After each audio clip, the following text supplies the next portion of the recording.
Now, the story I heard about the song remains the same. You'll probably say I'm wrong, but that you filmed at Madison Square Garden, and the close-ups weren't good enough, so you redid the whole thing at Shepperton Studios, and that it's not really Madison Square at all. Is that true or false? Well, you see, here's another one of these things that gets blown out of all proportion. I mean, in that case, what about the angles that are shot from the back of the stage and you see all the audience in front of you? That isn't Shepperton. I mean, you can't get that many people in Shepperton Studios. What the fact was that the camera crew proved to be totally incompetent, and they didn't cover the show properly, even though they'd had about 3 or 4 different days prior to this to check it out, to see how long a verse was, for instance, a vocal verse, and you find that the thing would just cut off before the end of the verse. So, you know, obviously, in fact, this gave rise to the areas of all the fantasy sections, because, you know, there were whole areas that they didn't have in the numbers shot. So we did that. But yes, there were a few sort of shots that were done in Shepperton, but by no means the whole of the show. My goodness, I don't think we'd have had the patience to do that. It's one of those stories that are sort of like Anyway. Chinese whispers. Yeah, yeah. Because the fantasy sequence is actually now a very important part of the film. Anyway, listen, the other thing about it is that, you know, I was really intent on keeping, wherever possible, all the guitar playing in sync. And I mean, so what somebody has tried to imply here, and this is, you know, really would be quite miraculous, was that I could mime the whole of Dazed and Confused, maybe whatever it was, a year or so later, and remember, after having changed the number purposely over the period that spanned in between. Rubbish. But really, it was just tidied up like most films are. Yeah, that's right. But it was mainly because, as I said, you know, it was the verses, the vocal.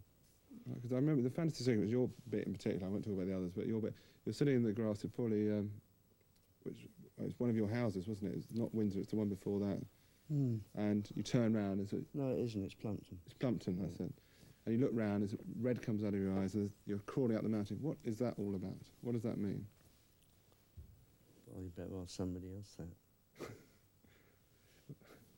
I thought it was pretty evident what it is. Really? Yeah, it's quite mystical. It's evocative, isn't it? Yeah. Yeah, all right. What's the next question? Right, we won't dwell on that too long. You'll have to watch that yourselves. That time, touring a lot. I mean, there's a lot of stuff written. There's a book that is much denied by all of you guys, and it's not a very good book at all, Hammer of the Gods. What was it really like on the road at that time? Oh, what was it like? Must have been tiring. I guess we would have been if we'd have... what was it like? It was very exciting being on the road. I mean, we were having a great time making the music. That's it. I mean, it's... sure. Yeah, it was great memories. Right, we're going to have the physical graffiti about this time, which is one of the... I mean, it was still a brilliant album. That, and it was a double album. What happened? Did you just have so much material you had to put a double out? Just simply so rich with material? Yeah, basically we had material left over from Houses of the Holy, for instance, In the Light, and Houses of the Holy, to name a couple. Yeah, we were just. We were really turning, it was really just pouring out at that point at Headley Grange. And yeah, we decided to do a double album. Because we didn't want to, it got to the point, we'd left stuff off of the Houses of the Holy, and we didn't want to do that again. We wanted to put it all in, and make a double package. You know, yeah, it was the right thing to do, I'm pleased we did. Yeah, it's great material. I remember the songs, again, as you were saying earlier, really grew live as well, that tour, which I was lucky enough to see some of it. But tracks like Kashmir really came alive as a live song. When you were writing something like that, did you think about performing it live whilst you were writing?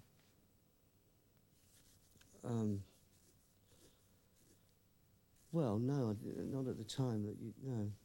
No, not performing. What do you mean when writing it? And yeah, you didn't when you're think... recording it? No, that's not the thing. The most important part at that point is to get it recorded properly. Because quite often there's and get it atmospherically as well. You know, you don't worry about how you're going to recreate it later. That's another, you know, that's something that you approach that when the time's right. Yeah, because you're never really worried about it. There's a lot of guitar doubles and very complicated arrangements on the albums. When you came to play it live, it must have presented quite a challenge. Yeah, it did. Yeah, it did. I mean, you had to, yeah, you had to think about it for sure. I mean, we even did something like, for instance, a good example of this is Achilles' Last Stand, which is a monster track.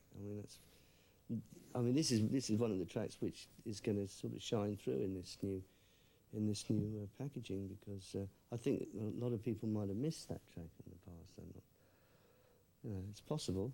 I don't know. It's so hard hitting, but it certainly really shines out there. And that's so complicated with all the guitar parts. But we used to tackle that live. Yeah, that interesting thing that when I got. Sorry to interrupt, Mike. Do you want to take a break for a little while and then continue? Yeah, is that all right? I would Yeah, love a that's cup what of tea or something. I'm really getting manager hoarse and suggested. feeling conscious Take a about little it. break. Right. A little break. Is that, can we get a cup of tea, folks? Yeah, let's go Yeah, have Great. tea. Good. Yeah. No, you're okay there. All right. Let me know when it's all sort of happening. Start off with talking a bit more about physical. Okay, Mike, we're recording. Great. Hey, physical graffiti. Is that what is that one of your favourite pieces of work? It definitely, it's definitely a good statement of a real working band at that point, yeah.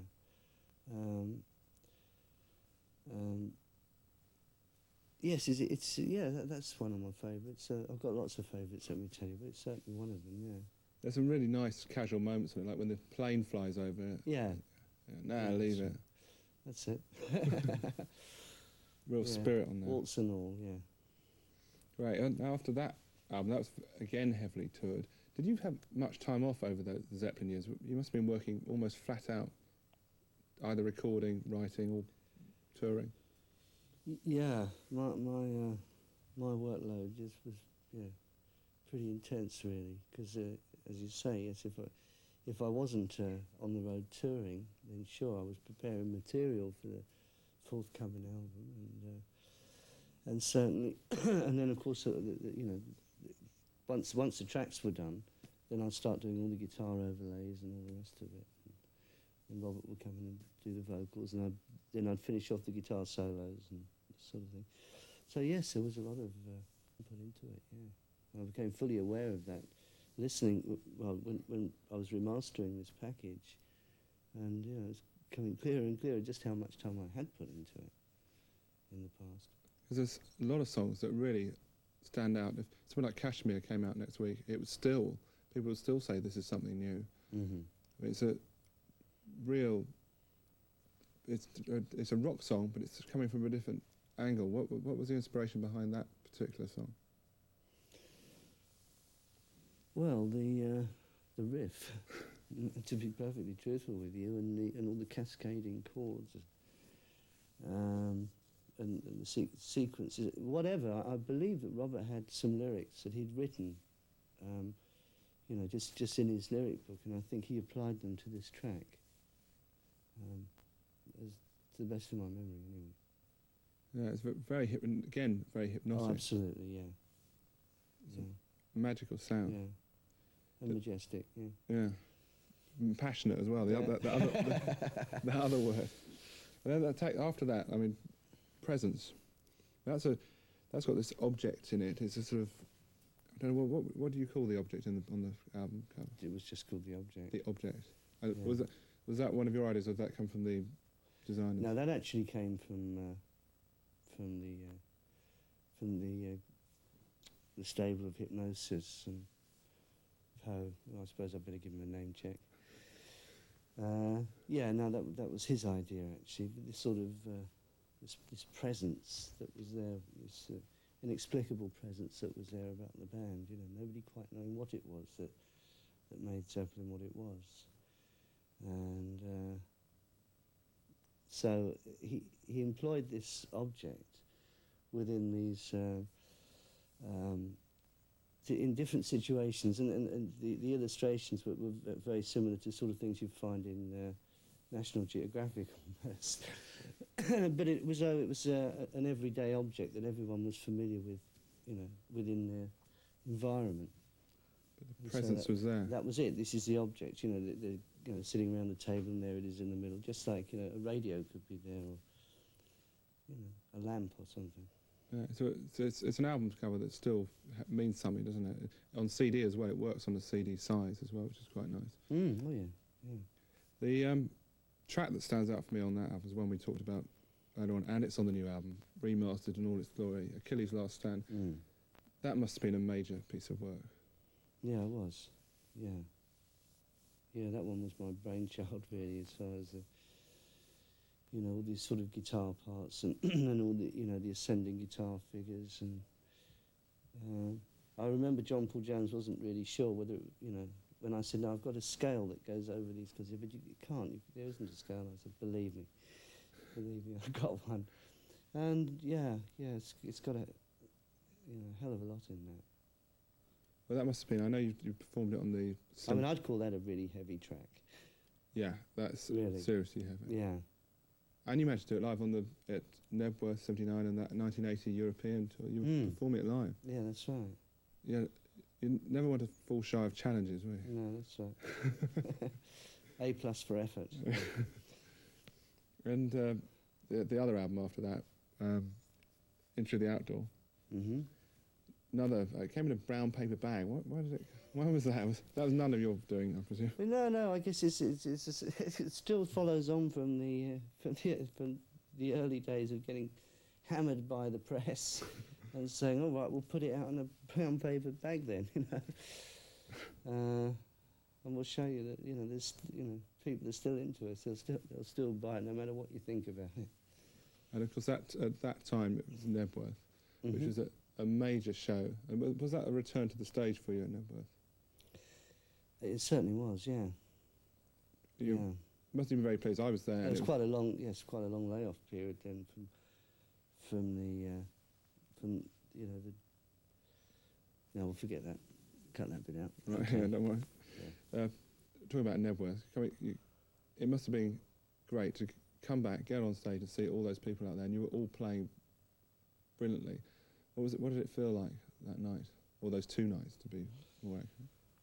Well, it was you know, fantastic actually, and they were starting to sing "You'll Never Walk Alone" and all this sort of. Oh, it's fabulous. You know, really emotional day to remember, days to remember. That was good. Yeah, for me, it was great to see. And of course, from there we went on to Europe, of course, to do the European tour, and that was really good too. Was Nebworth was filmed? Did you film any of the other shows on the tour? Do you remember? No, that was the only one. I mean, we sort of throughout the sort of 10-year history, you know, we had sort of recordings spanning through the years. You know, got quite a few actually. Right, Visual, I mean, as well as Yeah, obviously just general live ones which didn't have visual with them. Now there must be, in the vaults, a live album, the live album that's never come out. Are we ever? I mean, you've worked very hard on this box set. Are you tempted now to maybe investigate further and bring out a live album maybe in a year or two's time? I was tempted around 1977. I remember proposing the idea. No, actually, 1977 and 1980. To put together a chronological live album, because of course we had enough recorded dates to do this, you know, and really hot ones at that. But at the time it wasn't thought of as being a good idea.